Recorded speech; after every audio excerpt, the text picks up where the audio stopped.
ভগবান জগন্নাথ দেবকে তার বোন সুভদ্রা একবার বলেছিলেন তিনি গোটা শহর দেখতে চান। সেই সময় ভগবান জগন্নাথ ও বলরাম দুই ভাই তাদের বোনের ইচ্ছে পূরণ করতে চেয়েছিলেন। খুব সুন্দর করে আয়োজন করে শহরে ভ্রমণে বেরিয়েছিলেন তিন ভাই বোন।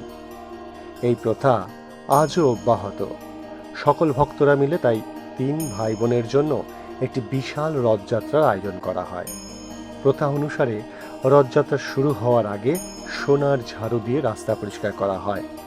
এই তিন রথের সামনে পুষ্পাঞ্জলি দিয়ে সোনার ঝাড়ু ও সুগন্ধি চন্দনের জল ছিটিয়ে দিয়ে রথের সামনে ঝাড় দেন।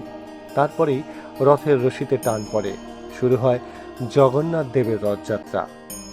সেই প্রথা, সেই নিয়ম মেনেই দীঘার জগন্নাথ মন্দিরেও সোনার ঝাড়ু উপহার দিয়েছেন মমতা ব্যানার্জি। সেই সোনার ঝাড়ুর দাম পড়েছে ৫ লক্ষ টাকা। সেই ৫ লক্ষ টাকার সোনার ঝাড়ু রথের রশিতে টান পড়ার আগে ঝাড় দেওয়া হবে শুভ রথযাত্রার উদ্বোধনে।